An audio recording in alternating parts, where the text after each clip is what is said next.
off your video, and the slides and recording will be shared after that. So welcome to our first content and documentation call for Q. This is a very exciting start for many of us as we recognize Q has large potential to help a wide swath of our industry, and documentation and content is central to that. So the agenda, we've allotted an hour for this call, but we would like to spend as much of it in Q&A than not.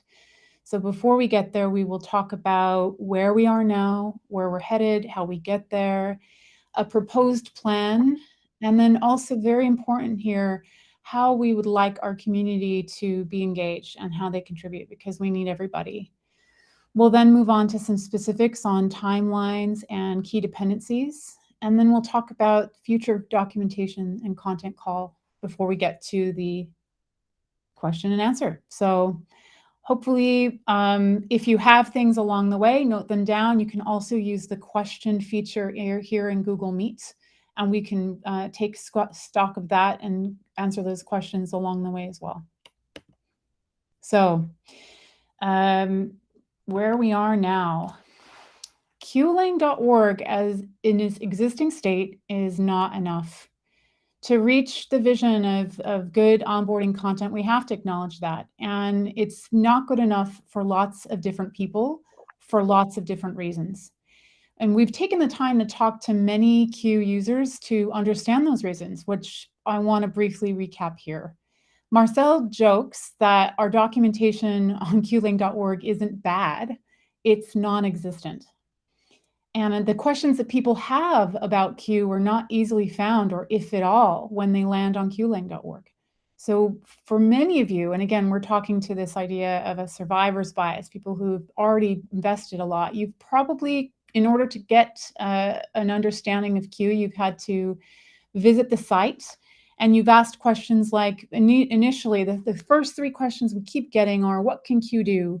What is it good for? How does it address my problem? Or even specific, like I use X for my solution. How does Q compare to X?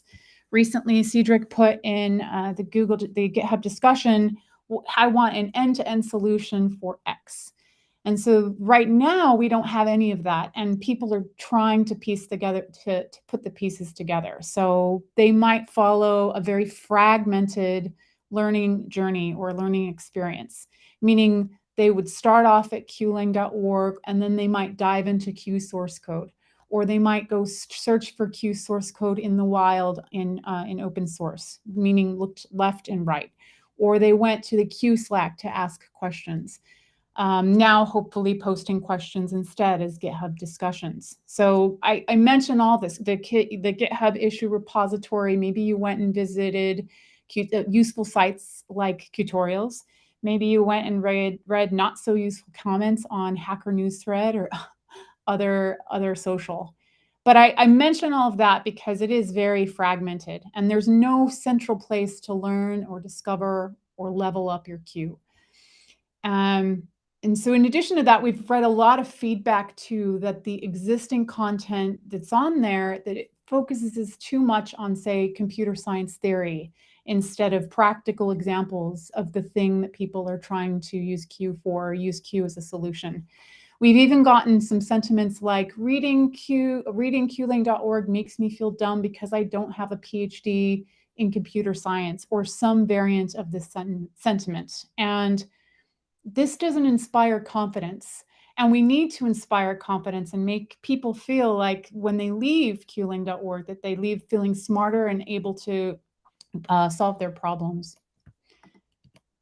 So where we are headed, because of all of the shortcomings of QLang.org, we want to make QLang the central site with content that is easy to discover, easy to understand, makes readers feel delighted. And again, what that means is they feel smarter and confident after having read the content. We also, and this is an important part, because Q is going to be very huge and have a very large ecosystem, we want QLang.org to be a central site for content creators. And that includes projects, other content venues that aren't on QLang.org, and products built with Q. So this is the site that is going to underpin and empower an entire ecosystem. That probably sounds really nice and you're excited. So we want to know, how do we get there? So we are starting the process of a qling.org redesign. We are with a target of beta.qling.org, all new content. We want to share a first cut publicly as a stub out, so to speak, as a starting point for contributions. And the aim here is to have just enough content so that you and the ecosystem don't have to do the hard initialization work in a form that might be too unfinished or too scrappy. And from there, the work is also going to be done publicly because we are open source. This new qling.org redesign will be the basis for what I call foundational learning, or learning that can help all different kinds of uses, which I'll go into later. But it's going to be the basis for community contributions, sharing and promoting content outside of qling.org, and also in the future, because this is a global tool, translations. So how do we get there? What is the proposed plan? When we look at documentation, let me just go here really quickly. So the complexity challenge for Qlang. When we say end users, they are many. Q isn't a straightforward product that needs straightforward documentation path for a single set of end users. We have use cases. This is the first column. We have user goals. We have user personas. We have user contexts. And this creates a combinatorial explosion when it comes to creating documentation for qling.org. And this is a challenge that we want to reduce to a tractable solution. We can't solve for all, but we're going to talk about the approach that we're taking to scope it down.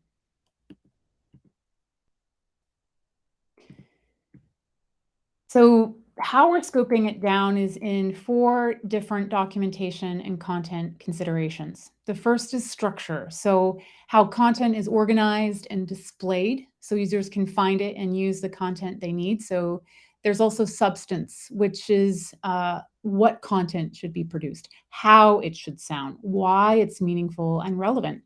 And then there's the workflow, how content flows through the open source project, from ideation to publication to ongoing maintenance, which will include, hopefully, automation to prevent doc rot. And last, governance. Now, governance is a fancy word, but really, how do we make decisions about content to ensure that we can scope it correctly for qling.org? So when does it make sense for us to send people to outside content venues? When does it make sense for people to continue their Q learning journeys on qling.org or elsewhere? So just talking about each of these in detail now. Many of you may have heard this or not, but the substructure that we'll be using for our docs, the systematic approach to understanding the needs of documentation for users in their cycle of interaction, can be found on something called the diataxis. This was from the creators of a documentation. Big thumbs up, yay, great, awesome. And when we were told about this site, it really made a lot of sense in order to make it a tractable solution for how we solve documentation and content for Q. So I suggest, please, if you haven't been to this site, it's a nice, quick, very powerful read, and it'll help you understand what we're trying to do there. So here are some concrete examples of what that looks like for Q. So on the left-hand side, you may ask a question at one point in your onboarding, how do I use Q with JSON? But maybe you're less learning and more at work, and the question then turns after learning that to something like, how do I validate JSON using the Q CLI or command Q? So we have various different examples of this, and we have charted what this might look like, because if you remember the combinatorial explosion, we decided to sit down into a data hack and say, how do we go from here to mapping out everything?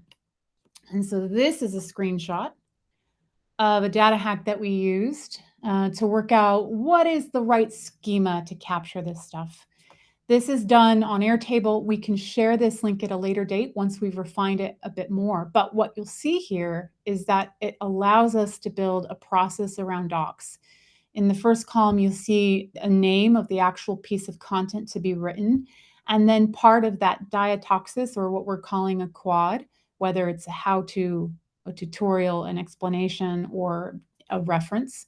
And then how we begin to reason about tags. So is this, tags can be based on skill if it's a beginner, or it could be based on queue usage or queue use cases. So usage being different from use cases. So basically, we're mapping out the ecosystem. We're attaching tags to content to know that we have coverage for content for users, potential projects, potential products, and this facilitates and helps the open source contributions. So you'll see that QLang.org starts to create itself on the back of it. And so this is how we're going to be suggesting this diataxis framework that's then translated into tags and this tag ecosystem, how we're going to suggest which pieces of content to actually work on, and how we unify the vocabulary or the language of the needs across the ecosystem, and how this is going to now become a sitemap that emerges for beta.qlang.org. So this is how it's going to tie into that high-level sitemap and flows from the homepage. From the process and structure, we go to workflow and governance. So this is it exists to help coordinate what's going to be a large distributed community to plan and schedule the work. This is just a simple process diagram. The intent is to show a lightweight process, not heavyweight. But we have essentially said, let's start off at discussing, or a place in our project site in Github Discussions to start just ideating. And from there, we can start adding entries to a table, and then we can create issue and so on and so forth. Note that when we look to publish and maintain, we want to make sure that we have some automation built in so that when we go to very subsequent releases of Q, either of the language or the toolchain, that the documentation will auto-update as a result. Because documentation, a large part of what people call a thankless job, is in that rot. As soon as you write something, you might come out with a new feature and it no longer seems to be as relevant as it once was. We're trying to really think about pipelines and workflows in the future that can prevent against that. One last thing that I want to mention here, and this is something we can talk about in a future call, is attribution. Attribution is an important part of the contributor ecosystem. Since this is all commit-based, this workflow, we're going to figure out ways so that not only to show the attribution on GitHub, but how we can attribute a content author coming from the community, how we do that on qlang.org. So a little bit more. So now you're excited, you want to contribute, you want to tell other people to contribute. Here's how and where you can get involved. We started a new, what I'd call a meta discussion, and we want you to submit your feedback in any shape or form. You could make it a brain dump. Some people can call it a friction log, ideas, feedback to this new discussion. Don't forget to subscribe to it as well, because what we're hoping to see is that you'll see a community effort that starts to crowdsource and establish this first cut of a collective map of content needs for the entire ecosystem. And we're hoping to see that some patterns are emerging. And that helps to show us where the community is really at for the biggest pain points, so to speak, of their learning and onboarding needs. As also, though, and my experience in open source is sometimes you want to not do some things publicly. So we've created this handy email for you to link to, documentation@q.works. Maybe you have something like a closed source product that's based on Q that you're writing, or maybe you have something that you just don't know if it fits quite right to be putting in a public setting. We also wanted to provide this feedback channel for you to write. And we want to encourage all use cases, backgrounds, and experiences are wanted.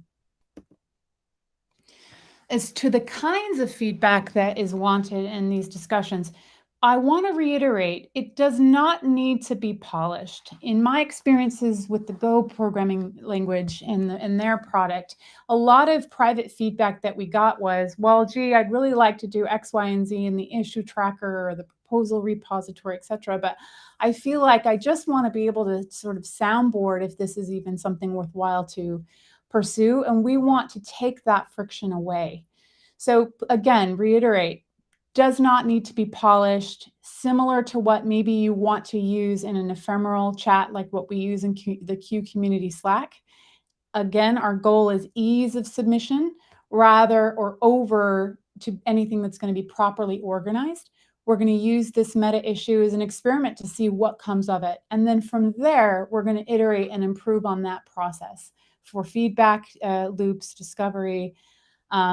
Daniel, thank you for commenting. Daniel just commented, I feel that friction on Go. And so we want to do away with that with this, and particularly for docs and content. Why? Because learning can be often a personal and subjective experience. And so we just want to see what becomes a common denominator and really meet people where they're at. The number one contributor superpower, though, in addition to creating specific content, is to tell your stories. We find that documentation, or the number one high impact augmentation, is success stories, case studies, ways that you're using Q in your project, in your task, in your company, on your team, in your workflows.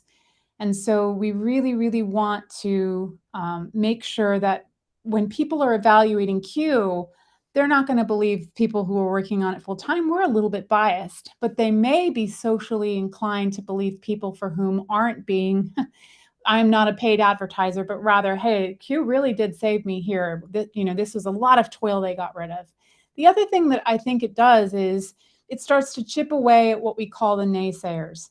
Right. So the naysayers are the people for whom say, I don't want to learn a new config format or config language. And so rather than looking at documentation that is maybe heavily dense or uses computer science terminology, we really want to look at really salient, specific, pragmatic success stories.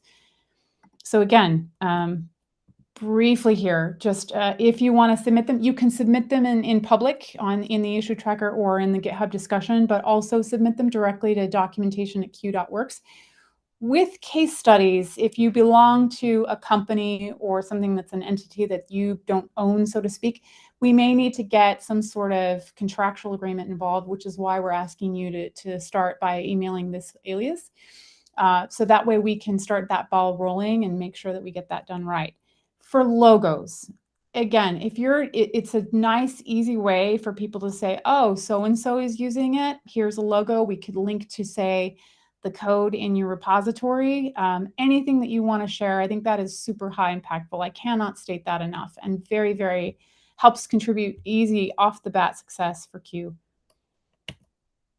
All right, so timeline, key dependencies. So now we are engaging in an initial design partnership with a web development company, and we're going to share the progress of that. So again, if you say that you have ideas for how you have a mental map or a mental model or how you visualize Q, please submit them in the discussion repository. Sorry, the GitHub discussions, because we can make that a designer bring that to reality. Or if you have any other ideas for where you were thinking, we have ways to be able to take that feedback, package it, and then give it to the web development company. We're building out content ourselves. If you were at the community call last week, each one of us that are a part of the maintainers of Q have put time aside, in addition to some of the technical implementations we're responsible for. We also are putting aside time to write. Marcel is going to be writing a version 1 of a language guide, where we are also looking to do how-tos, tutorials, blog posts, and also things like package documentation. But again, we want your feedback so that we can understand, hey, it would be wise for us to focus on X before we focus on Y. So that's now. Next, again, workflows and processes iterated and improved. So minimum viable process. We don't want to overkill on how we're asking for your feedback. We don't want to overkill on the contributor experience.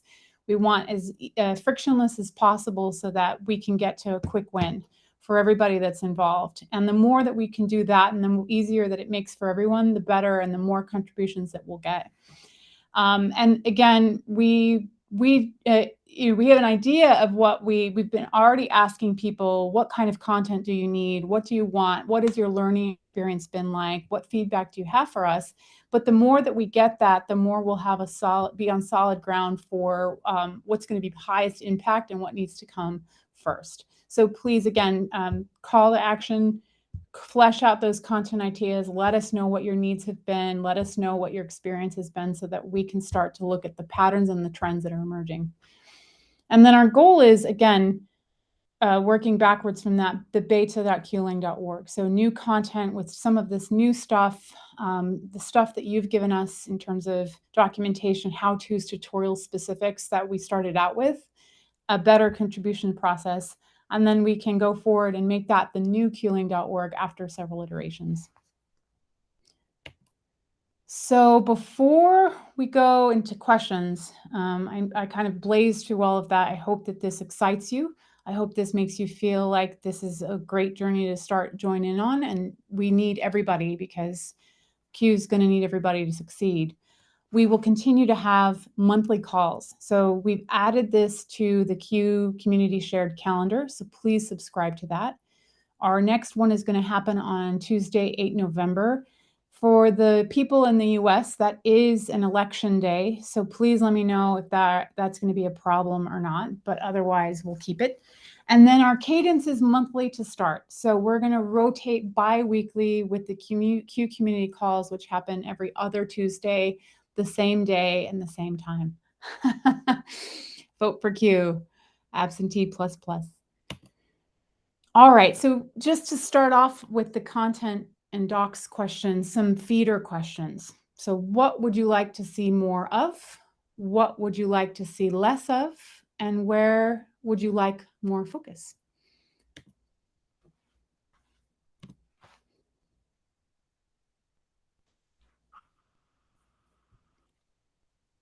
I could start if you have a question. So, just a quick intro. I'm Cedric. Kind of been involved with Q with a while since the early days. I've written about it. It's kind of my main contribution. Good to see everybody here. I really like the strategy with the diet axis. I know that it's a large space to cover for documentation, but I think documentation, especially for Q, is critical, right? Because one of the main points I made is that's highly integrative. Configuration is always at the margins. It serves other purpose usually. And so we have to go to where the tools are to make it useful, the workflows that people use. And so it's also more powerful because as a language, we do have restrictions. It's not a fully powered Turing-complete language, but that means we should be able to have more powerful analysis and build better tools in, say, other languages. So how do we integrate that and make it easier in stuff like the language server and other places, like I guess in the error messages. But I do think that the documentation is probably like the core after, say, like fundamental language correctness and speed. This is how we're going to get people to use this thing, right? Connect with those workflows. The idea of unification or anti-unification is very powerful, but when we're connecting with the average developer, I think we're fighting against mostly indifference, right? Like it's they don't really see the connection between the power of Q and what pain it solves in their day-to-day lives. And so I think I brought up some points in the GitHub discussion, but like how does it work with specific stuff with CI use cases? I'd say go end to end, like the total workflow, because we are asking them to do more, right? Like as soon as they're not writing pure YAML that feeds directly into the tool, it's basically a build step, right? Like we're making configuration builds, I'm saying that air quotes, and pushing it to a system. So that involves not just writing the queue itself, but like the meta queue command configuration, as well as the automation to actually run it. That means part of the build tool or pushing it to a server. I think that's like really needs to close the gap, because then you have like a pain point and the full thing, even with probably with the packages in our package manager to solve it. And then from there, I think it should be much more clear that the values and the advantages of Q come through. So I'm kind of interested in, and I know we probably called out other languages like Go, but is there anything we can like learn from there? And like especially stuff like using the written documentation and then parsing out the Q code examples in there and like running them against the test suite, I guess. Stuff like that as an example. Have we looked into that, basically? When you say yes, in terms of content pipelines that are tied to the Q core, is that what you're saying, Cedric? Or something along Yeah. that? I guess you call it the pipeline, stuff like that. I'm Yeah. not sure what that looks like in practice.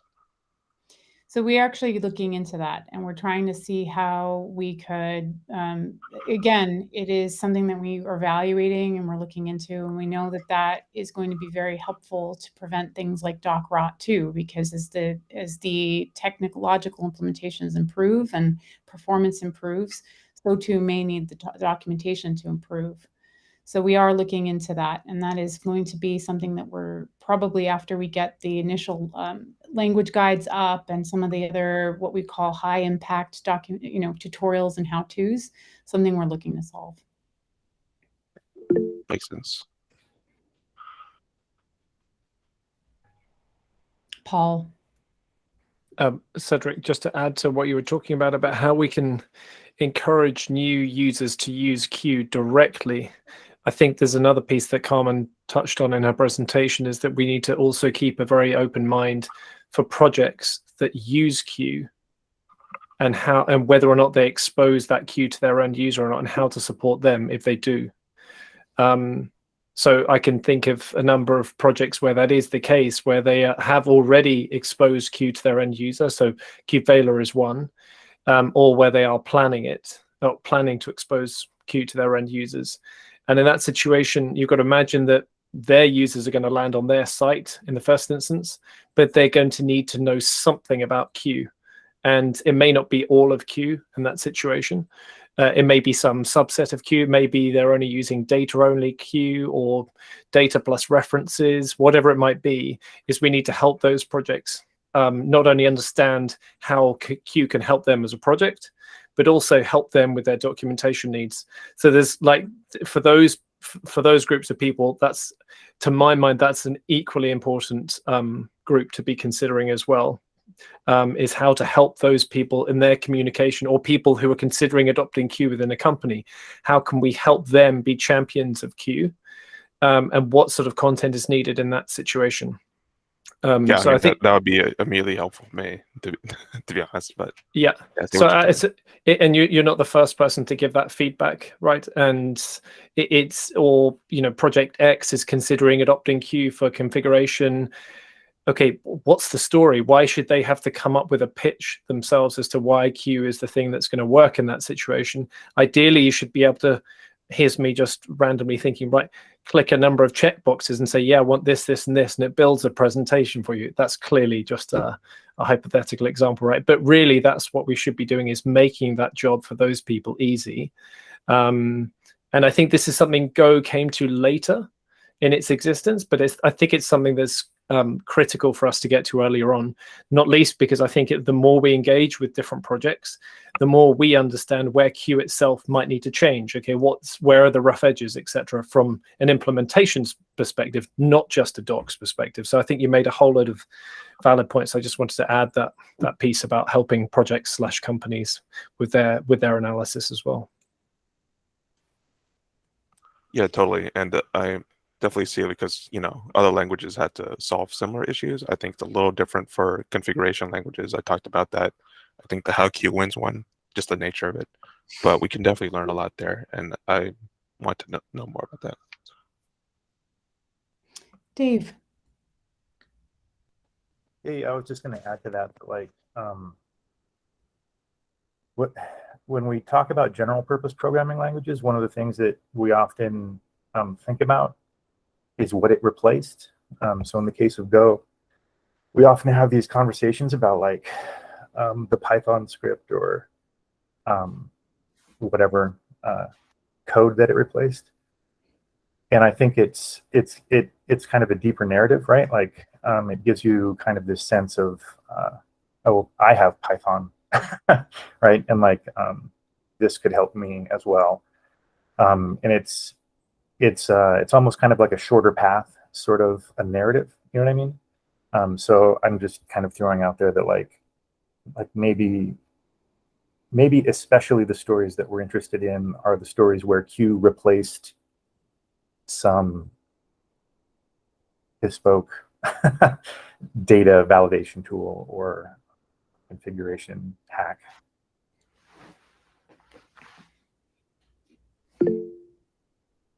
Sam.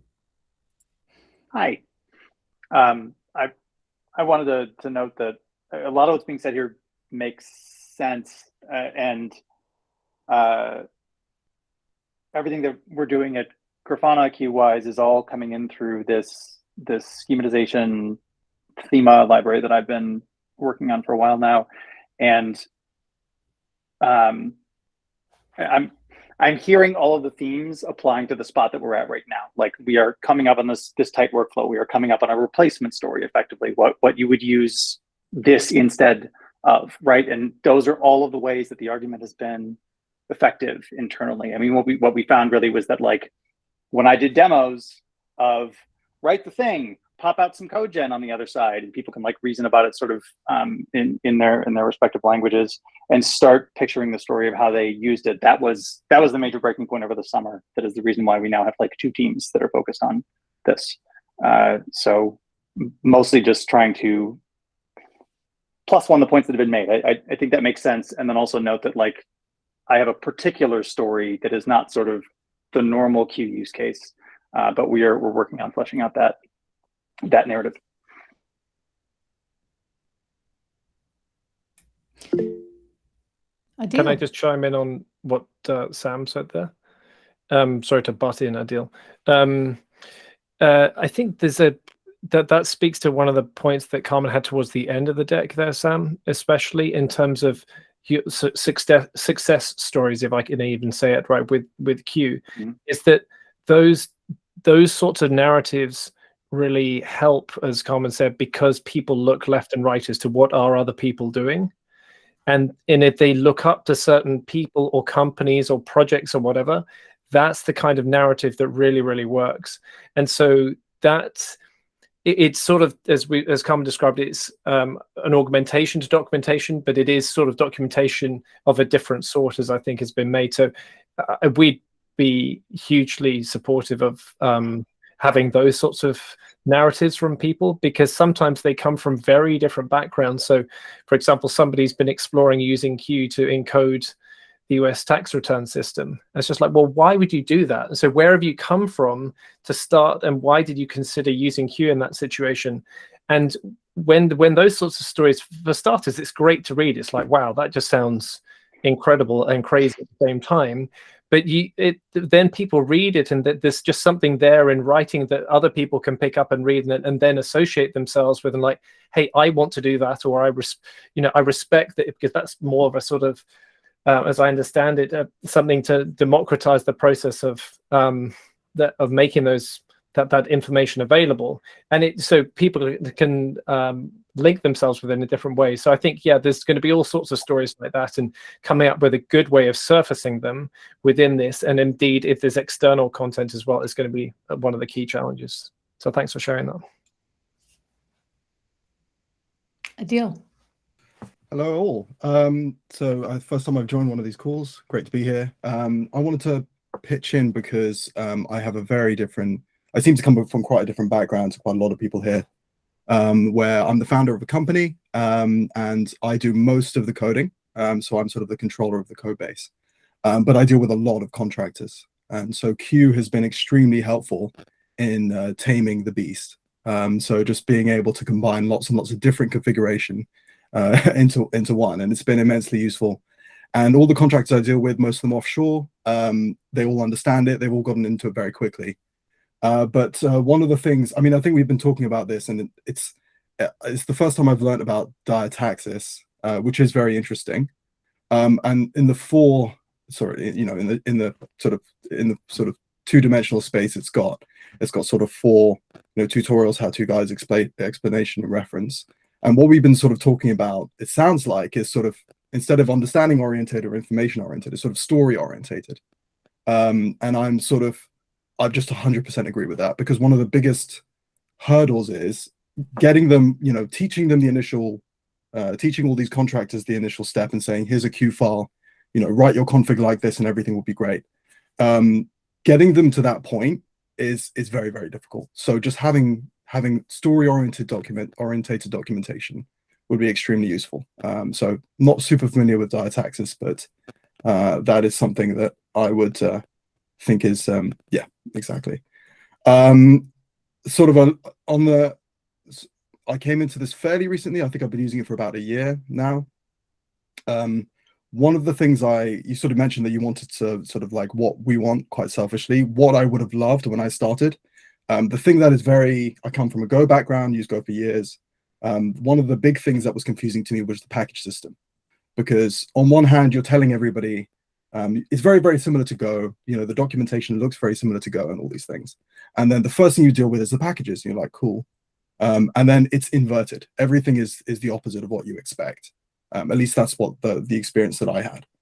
So especially the instances system, the idea that, a leaf folder is, not the same as what's on the top level, and the cousin directories aren't really the same. That was a totally new experience for me. So as much content around that as possible. Yeah. So basically, this directory structure system came from how configurations are laid out at Google, and it's kind of a different model also that's typically used in the DevOps world, because they don't use Git, right? And permissions work a little bit different. So it's a really powerful way of specifying ACLs. But it shouldn't have been like the default mode, right? Or there should have been a more explicit way of specifying that. And that's in later versions of Q, we do intend to simplify that. Also from the API, the instances are disappearing, right? Like we want to get rid of that concept. I thought you might need it to distinguish between the root and not, but it turns out you don't, right? In practice. So one way in which it has been extremely useful is sort of service discovery, where I don't have to I can sort of say, I don't know what because we use a monorepo. It's fairly, moderately big monorepo, and I don't want to know how the contractor is organizing their code. I don't want to get stressed about that. Yeah. But I just want to have them put a Q file in one place and read that. So the instancing system has been really useful for that. Yeah. Because all I have to do is just read that Q file, and then that's it. Yeah, but it's I think it's partly, if that's the default and that's what people roll into, it's just an easier transition if this is not on by default. And basically, there's a very simple way of enabling this, right? Like either by saying like every package inherits from their parent. There are several ideas on how to express that, because there's also definitely projects where this doesn't work, right? Where they actually need the opposite. Like they actually need that every subdirectory gets included automatically to the So right now it gets very messy, right, for these projects. So. Better is to just stick to the simple by default, and then allow people these things, because I mean it is a useful mode, right? In many absolutely. Yeah. But Adil, if I could ask that I'll give the payload of all the links when this call ends, but maybe you can add something to that effect about how do I organize and structure my packages, my instances, like specifically asking what you're saying for the benefit who didn't come to the call. We are getting, from time to time in the Q community Slack, questions about this in various different forms with various different requirements. But if we can get that and get more people to thumbs up it inside the GitHub discussions, that'd be great. Cool. Yeah, that's all for me. I have some other points, but I'll put them into the payload. Sounds good.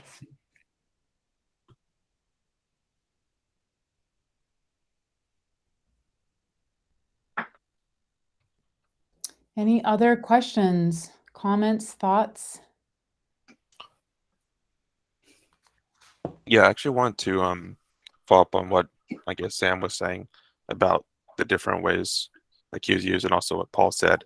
There's stuff like QVal as well, and I think it's natural, like as this thing grows, that we're going to see use cases where Q is used to target multiple tools at the time, and they'll have like different ways to submit the data to that thing, so that you can imagine like something GitHub Actions and then Terraform, and then they also want like for the application to push their dashboard configurations to Grafana, and for excuse me, for GitHub Actions, that would be generating the YAML files and checking into the repo. But for I actually don't know how the Grafana thing works, but I'm assuming it can read it natively, or like you want to submit just like a part of the data structure. And it seems like naturally that for the Q code to work, especially if there's shared data, like for example, they reference the application name, there's like core facts about this thing that you want to use in multiple contexts. How do we take like saying a single configuration data structure with this knowledge, like with this data, and then either parse out like some of the leaves of the subtree, basically the graph, into like for GitHub Actions, for Terraform, and then how do you submit, like if it's like going to be like to a web server. I guess you could do that with like the Q command thing, right, and split it up, or as part of the build. But it's not really a question. It just seems more of an observation, because I doubt there's going to be a super tool that's just going to, integrate every single dev tool ever into the Q thing. It's more about we have to learn how to organize our code in a way. This is like, I guess, the main point. We have to figure out how we're going to organize our code and like make it so that you can describe the data and configuration for multiple tools in like a single Q package, I guess. And then what's a workflow like to actually push the relevant subgraphs to like this tool versus this tool. We have to kind of go to the tool, because we're not going to be able to enforce standardization. Everybody can basically create the tool that they want to do. So we have to like go to them. That's kind of my observation, something I've been thinking about. And like, I've kind of been making this point when I was talking about like the Kubernetes resource model, like the way that you define like the resources with like they enforce basically to the type is like a fully domain thing. So it's kind of enforcing uniqueness. And I think that could be a way that you can define like basically, or like share the data between like the same package, but then like the tools can look for that those like unique types that it's registered to look for. Could be one way, but it's something that would have to be kind of supported by the Q. I think it's kind of like a convention. Otherwise, it'd be enforced. But I feel like I diverged a little bit there. But yeah, that kind of pain point, like how we're going to make this thing work with like the Q code base against targeting multiple tools. It just seems like a core thing that will need to be solved. If I may answer that. So this is definitely something I've been thinking about a lot as well.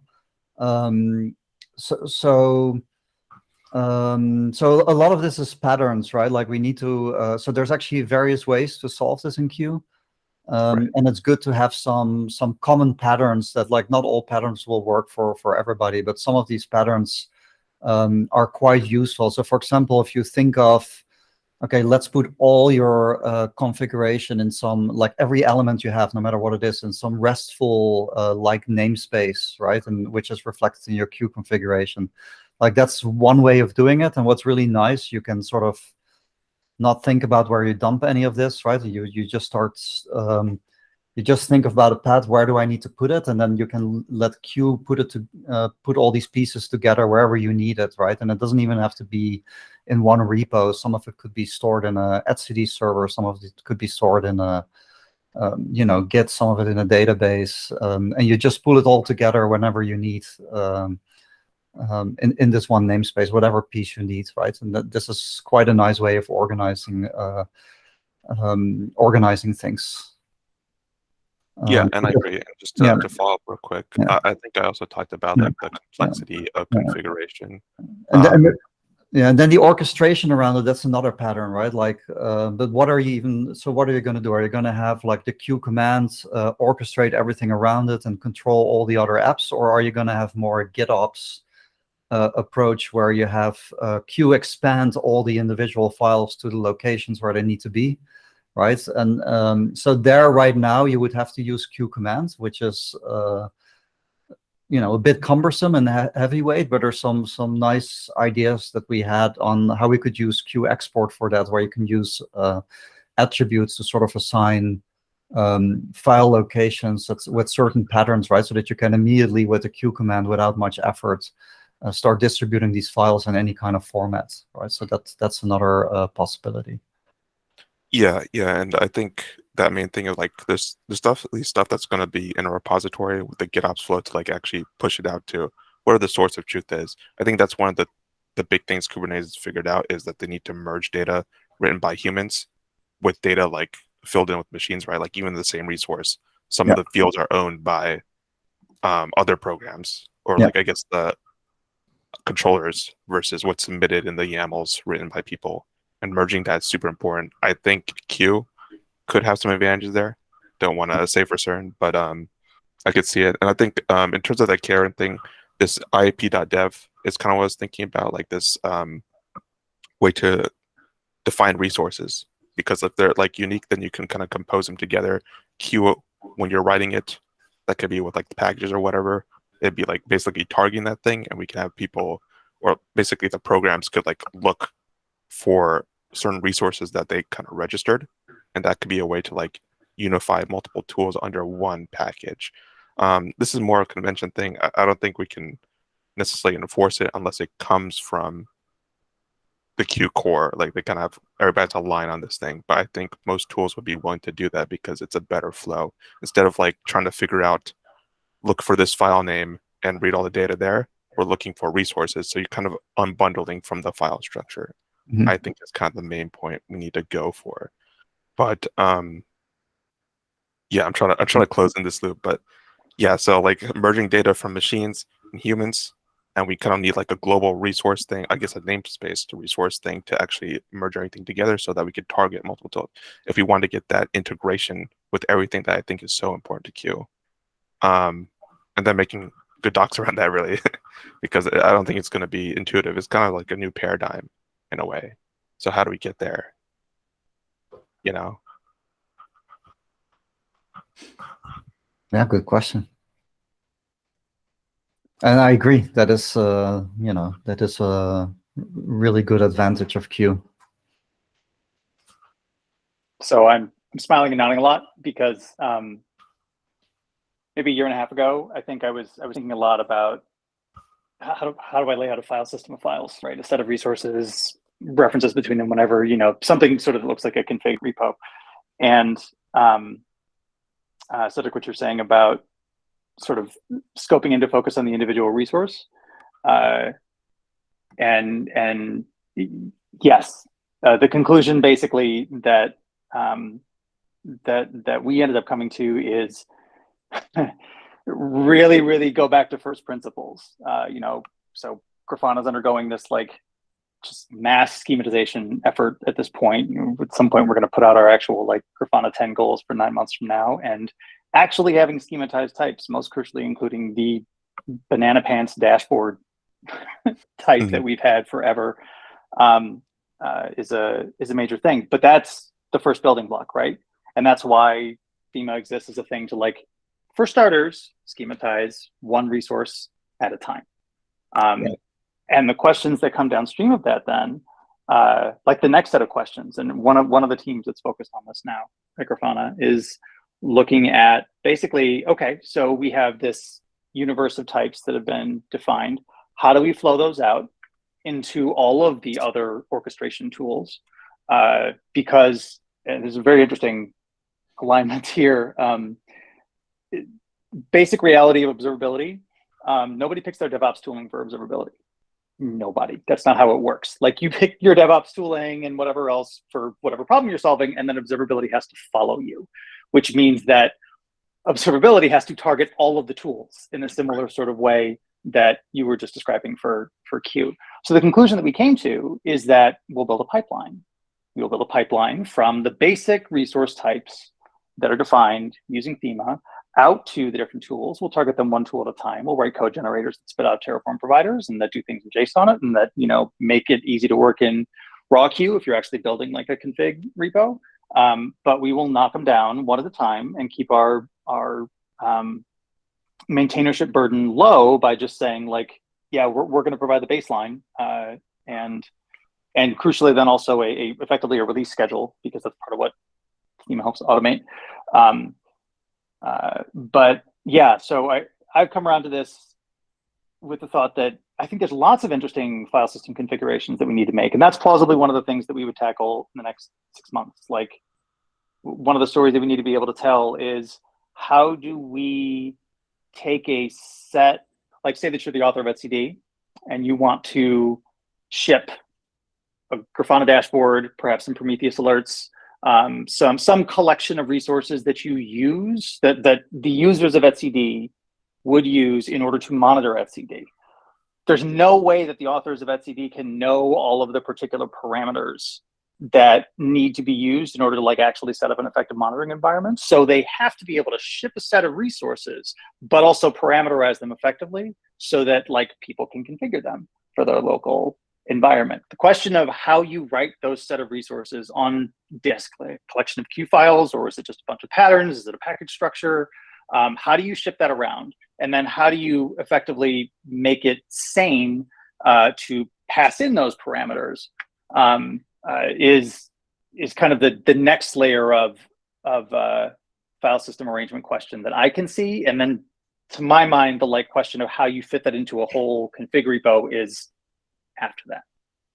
Yeah, how much and sense that made, it but all yeah. connects together. And I looked through what you were doing with Thema, and I thought it was like really big brain, especially the stuff about versions of like different types too, like how to manage that as well. It's not something I was thinking about, but I think one thing that the Q team and the community in general has to think about, like, how do we make using Q a competitive advantage on stuff, especially around dev tools, right? Because they want to integrate with the universe. Every tool needs to integrate, right, with other stuff. That's kind of like one of the big value propositions, especially when you want to make a company around it. And so if we're directly in the flow of that, then it's become very obvious that you should use Q. And I think one thing that can be compelling is solving this higher level thing about merging machine and human configurations, making that flow especially good when you're writing it by hand, right? Because its configuration language is kind of like what it's for. And pushing that to like, I guess, a more granular level where we're decoupling from the file system. We're thinking in terms of resources, taking, I guess, that distributed systems kind of approach what we learned in the industry and making that kind of the default for dev tools and how they manage, like how people use it. Because this is at the end users going to do. They're going to write configuration, they're going to submit it, and then we can create a harness of stuff. It's kind of independent of, say, individual tool, like the linting, the code gen, the rewriting stuff you talked about with the trim, Marcel specifically. That should be available for every tool, but they don't have to implement it themselves. They get it for free. Yep. Right. And they also get this resource-based push sync system for free too. There's a lot more you can do with it, I think, for Adil's case as well, like trying to merge all these different things. It's just like a better default for them to like everybody to like how do they structure and work with other people to write their stuff. Try to get there. No, so this is like quickly. I will do the 30-second version of like I just did a demo earlier today, right? Randomly for someone who was pinging in Slack, somebody who works on our tempo database, which they don't take schemas, they take traces, but they do take schematized structured stuff in the form of the config for tempo. And the like story that we are spinning up at the moment, and we have 2 of our databases are going to prototype this in the next month, is like really whether you're sort of committed to Q or not, here's a structure. You do like generated initial scaffold for writing a schema, throw it in there. There's a command that you run to generate bindings into your Go code that give you like the magical power of accepting all forms of schema you've ever written, but only writing your program against one, and you just get it from CodeGen. and it's like a one-liner to set up in your CI. So you've now got a schema system that basically lets you just freely iterate and change your schema for your config over time. Maybe then we add to that, generating Helm templates. Maybe there's a bunch of things that potentially come downstream of it. But like what we have seen internally is that the story about having a precise documentable specification for what your config is, and then having a very simple mapping into Go for actually writing your Go program based on that config is sufficient to have people be like, yep, that improves my life, and I would like to try that. Yeah, and Q specifically makes that a magnitude easier, especially on the code gen side. Like it's something people don't do today because it's too hard, but it's reachable now with Q. Right. And then so how do we get people to tie that using Q with that value, bringing it home, especially because documentation wise, this is the flow. This is like the first order thing people connect to when they're like using, say, Q.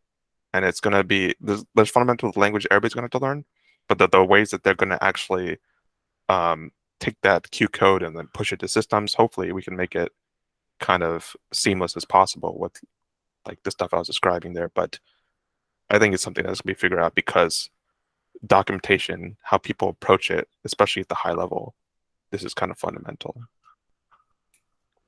I'm going to chuck Thank in a you quick for- 15-second one at the end there, is that there's ways in which people are also observing that they can extract from code what should really be configuration as well. Yes. So where there is policy and in code, for example, that should not be in code, Q is a very principled way of extracting that from code, such that you then, and as a beautiful side effect of it, is establish a source of truth for not only that code from where you've extracted it, but for other systems that then might want to build on that, or tools or whatever. So you can put, if it's a policy for pricing or something like that, that you can then establish a front end for building such policies outside of having to write code. And so it's that self-documenting nature of something as well. It just serves so many different purposes. And so, Sam, that's actually one of the, in 2 or 3 cases that I have in mind, that's where the other languages are coming in as well. So once you've done that, you need to then be able to still evaluate effectively as it was before when that policy was in the code. And being able to do that from Q as your source of truth is then critical, because otherwise you've got some skew, or it could obviously be derived from CodeGen or whatever, but at the same time, ultimately coming via Q as the source of truth. So yeah, big plus ones to all of that, especially the multi-language piece. Yeah, to wrap this up, I think what Cedric said, what Sam said, what Adil said, all of it is very, very big in terms of asking an entire industry to walk back and change fundamentally workflows, or things like putting what was in code now in their configuration. And it needs stories, right? It doesn't, sometimes how-tos certainly can be pieced together, but it's the story of someone trailblazing that can do that. So that is, when we say documentation is important, certainly tutorials are important, how-tos are important, but the idea of not just explanatory and reference, this story-oriented approach. Tony, go ahead. Sure. Yeah, I just wanted to reiterate some of that, moving complexity from code to Q. It was my aha moment with Q was exactly that. And same with Go. When I adopted Go, I went from 20,000 lines of C down to a few thousand of Go and had more capabilities. Same thing with Q I experienced. But I think the other thing I wanted to just bring up or ask is that, I think one of the difficulties is with people coming to Q is that it's a very different language coming from more of a logical family than the general purpose programming or Turing complete language. And how do you think about addressing that? Also, that Q has some interesting and stronger philosophies on how you should do these things. I think Marcel's, I like to quote, wrap code in data, not data in code. Yeah. How do we think about this and addressing this as newcomers come to the community and try to find the language? Yeah, so this is what the approach I'm taking with the language guide now. So really the way we've done the documentation is like, it's all great that you have all this fantastic technology around it, and you know that you can mention it in blogs or somewhere else, right? But in the core documentation, it doesn't need to be that complicated, right? It's like we've been going about describing how great Go is, right? Let's using Go as an analogy, how great Go is because it's garbage collected. So now let's explain how the garbage collector works, right? For the most part, even though it has all these great properties, people don't really need to know about these properties. You can give it, by example, right? If you say like, okay, you cannot have the same value twice, it will be a conflict. But you can repeat the field, right? As long as it's consistent. For most people, that's enough. And also, if you considering that Q is so where Q is coming from in the graph unification world, this was so used in a context where there's often not even engineers working on it, right? These were not like linguists and stuff like that, encoding vast amounts of configuration without any problem, right? Like they didn't need to know that there was a graph unification or lattices underneath, right? It just works. And so one analogy I like to use is that of spreadsheets, right? Like if you look at the technology that's behind spreadsheets to do all these computations, it's actually pretty darn complicated, right? Do people know about it? No. Is it a simple model for people to use? Yes, right? And Q is a little bit the same. And it even boils down to if you compare programming languages versus Q. So in a programming language, it's kind of important to know exactly what is a string, right? And what does string comparison mean? So for Q, it's equally important, but is it, to implement it, but is it important for the user? Well, mostly not, right? And if they care about it, they can go deeper into the documentation. So documentation we have right now doesn't even mention Unicode or any of that stuff, right? Like no unification, no lattices, it's all gone basically. So I'm trying to explain it rather in very simple concepts, maybe leaving some pointers for people that want to dig digger, right? But dig deeper, but that's it. I have. Can I just offer?